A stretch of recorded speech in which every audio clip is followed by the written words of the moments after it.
de Madre de Plaza de Mayo y trabajó hasta 1990 con ellas y mantuvo hasta hace muy poquitos años, una relación tan cordial que hay libros de ella firmados prologados por Eve de Bonafini en términos muy cálidos y muy elogiosos. El reportaje se suma a una cantidad muy grande de voces que expresan mucho dolor y mucha consternación y mucha preocupación de militantes de derechos humanos de toda la vida frente al hecho de que uno ve las encuestas y lo que ha pasado en la Fundación Madres, al hecho de que haya una causa judicial que abre muy serias dudas sobre qué pasaba nada más y nada menos que en la Fundación Madres de Plaza de Mayo. Lo que vas a ver ahora no tiene que ver con la causa judicial, sino que expresa el dolor de una persona muy comprometida, en los años más duros comprometidas con las Madres de Plaza de Mayo, y que a su vez expresa lo que muchísima otra gente siente. Está armado de dos partes. La primera parte recuerda a Diana Cordon algo que realmente hay que recordar, sobre todo en estos días, que es el heroísmo, la valentía, el ejemplo que dieron las Madres de Plaza de Mayo a todo el país y al mundo. Y después Diana Cordon cuenta su perplejidad frente a lo que pasa actualmente. Diana Cordon, entrevista, primera parte.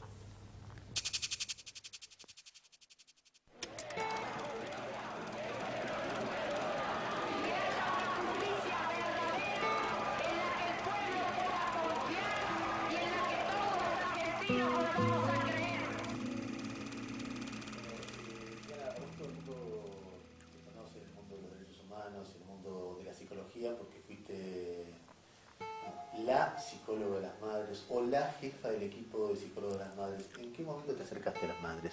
Mira, yo en realidad las conocí antes que se organizaran como Madres de Plaza de Mayo, porque en esa época yo estaba tratando de hacer denuncias junto con familiares de desaparecidos que conocía.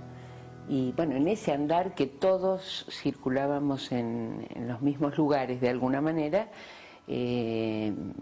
fui conociendo algunas madres.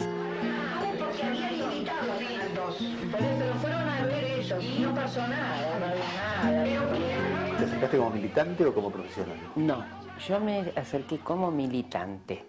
La tarea profesional, cosa que he dicho muchas veces, surgió a posteriori.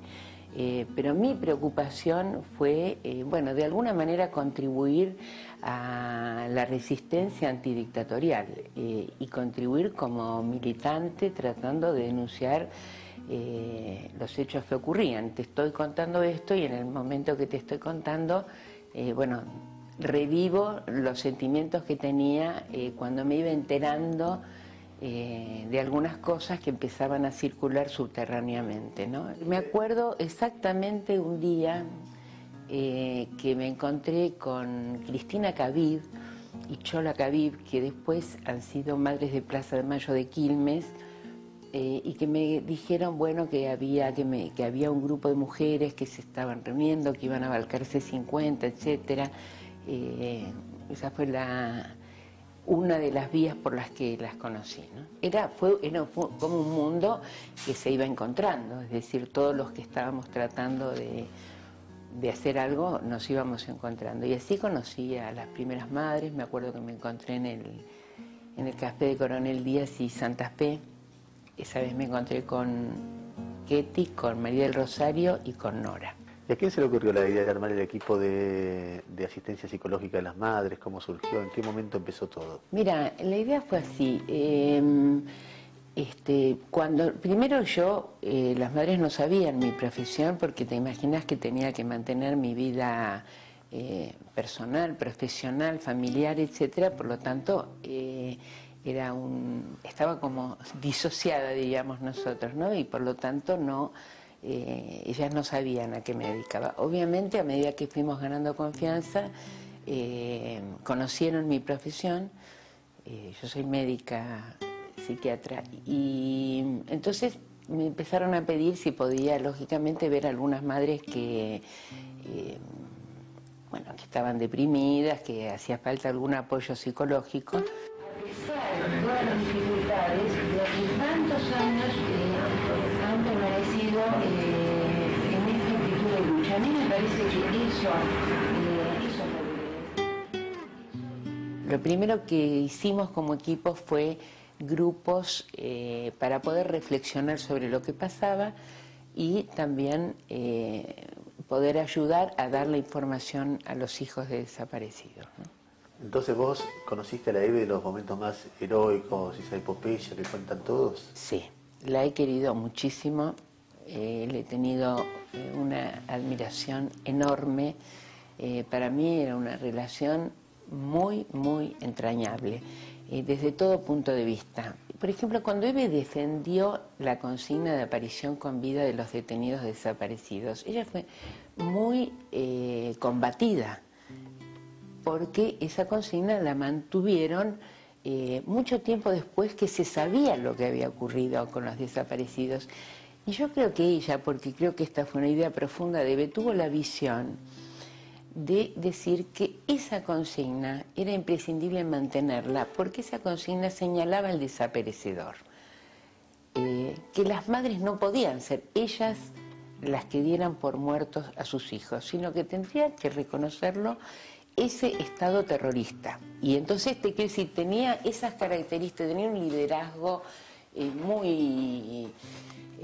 muy marcado, era absolutamente firme y convincente en épocas en que eso para mí era imprescindible, porque en ese momento tenías que tener esa potencia, esa fuerza, ese estar dispuesta. A mí me impresiona que cuando uno habla con gente de los pocos que estaban en aquel momento al lado de las madres y las imágenes que transmiten son muy, muy como heroicas.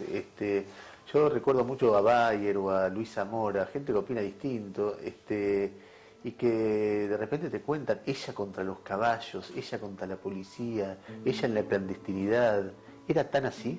Sí, yo creo que lo que han hecho las madres efectivamente es una epopeya, es una situación épica, por decirlo de alguna manera, porque vos me contás esto y yo efectivamente recuerdo los caballos, los recuerdo muchas veces, no una, muchas veces ellas mismas, bueno, fueron reprimidas, además de lo que pasó con Azucena, de lo que pasó con la Santa Cruz, es decir, que era una situación extremadamente difícil y tenían todas, Eve encarnaba, digamos, a todas ellas, pero en realidad todas realmente salieron del dolor de la, digamos, de una vida sencilla, doméstica, de la inmensa mayoría, bueno, arrancadas por el dolor y por la decisión de que, bueno, que no iban a cejar hasta, primero encontrar a sus hijos y después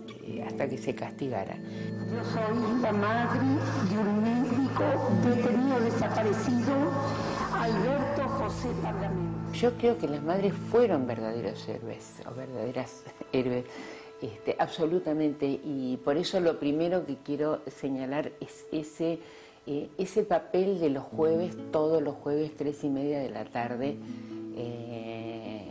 sin haber dejado de estar un solo jueves. Me parece que eso es imprescindible, que ha quedado ya en la memoria, que caló, por eso nos duele tanto esto, porque caló en el corazón de todo el pueblo argentino, eso.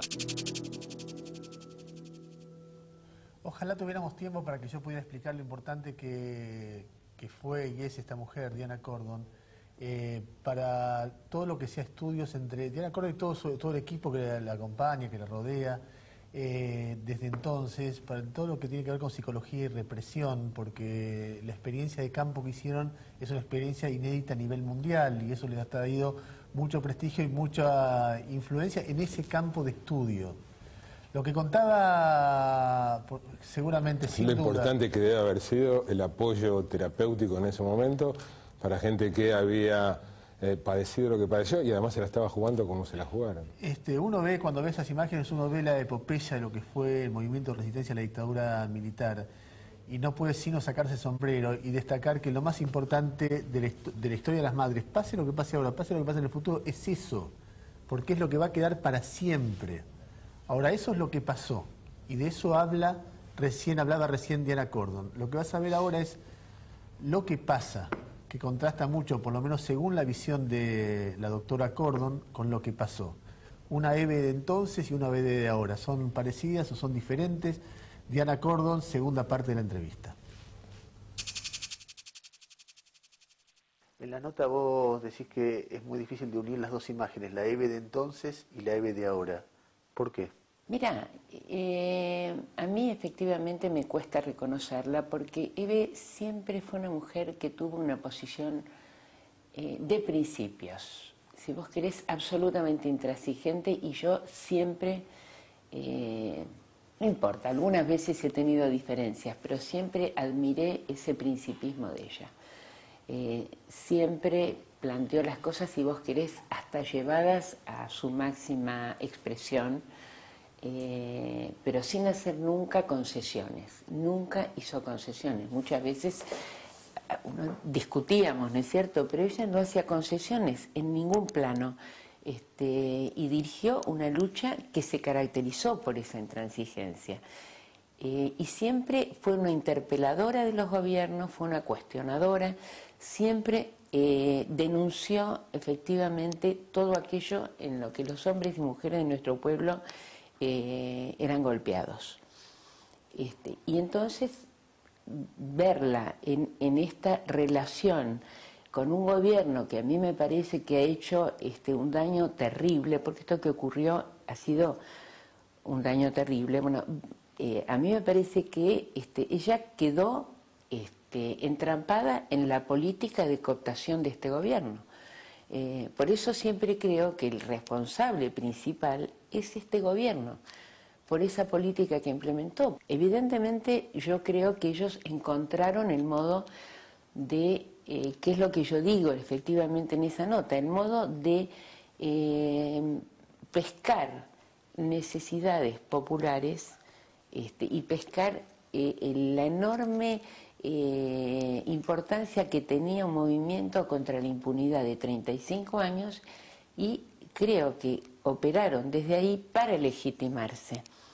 Y sobre esa base hicieron esta política de cooptación que para mí, además, tiene como temas muy graves los silencios que impuso, porque la cooptación fue política, fue económica y fue una cooptación. Fíjate que tanto hemos peleado contra el silencio, que este gobierno impuso silencios, porque en estos años pasaron muchas cosas, Ernesto. En estos años hubo muchísimos hechos represivos. En primer lugar, la desaparición de Julio López. Y menciono a Luciano Arruga, menciono a Rubén Carballo, menciono los 9 muertos del año pasado. Fueron 9 muertos que hubo. Y los menciono: Mariano Ferreira, Roberto y Mario López, que es de los CUOM de Formosa, Bernardo Salguero y Rosmarí Churi, y otra persona más que en este momento no me acuerdo, del Indoamericano, los chicos de Bariloche, los 3 pibes de Bariloche. Es decir, que hubo hechos gravísimos, gravísimos, que este gobierno tiene una responsabilidad histórica en estos hechos. Lo que vos estás diciendo es que hay como una cooptación política a cambio de plata.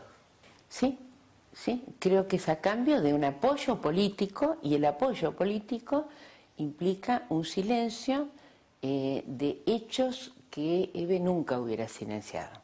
El dinero después tiene efectos, y en ese sentido yo pienso que Eve sabe eso. Por eso Eve estuvo en contra del cobro de la indemnización. Después dijo algunas cosas que yo la verdad que no comparto, que es decir que el que cobraba las indemnizaciones se prostituía. No lo comparto para nada, pero eso tiene un subtexto, que es que Eve tiene idea de los efectos del dinero.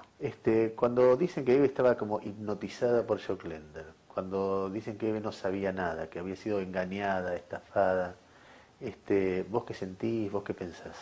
Mira, la verdad es que me parece bien cuando me preguntás qué siento, porque lo que pienso es que eso es imposible, no saber nada de lo que hacía Jock Lender, eso creo que era absolutamente imposible. Lo que siento es que que hubiera querido que Eve dijera alguna otra cosa. Acá empezó, es como si yo llegara al momento que fue el que me decidió hablar, ¿me entendés? Que Eve asumiera alguna responsabilidad, ¿me entendés? Que dijera, no sé, me tengo que replantearme lo que ocurrió, ¿me explico? Pero que Eve no conocía, obviamente no creo que hubiera conocido la magnitud de esto. Creo que la magnitud de lo que estamos viendo a nadie se le hubiera ocurrido nunca, obviamente. Pero que todos conocían cómo era Jock Leander, cómo vivía Jock Leander, etcétera, etcétera. Por lo tanto, yo no creo que Eve desconociera lo que él hacía. A mí me parece que muchos me dicen no hay que hablar, muchos me dicen, yo estoy acá con vos y tengo las voces internamente, las voces que me dicen no hay que hablar, como si el daño fuera hablar. Y yo creo que el daño fueron los hechos que se produjeron, ¿me entendés? Los hechos fueron gravísimos. A mí me parece que estos hechos han producido un daño tremendo al movimiento de derechos humanos, tremendo. Y entonces yo hablo desde el movimiento de derechos humanos.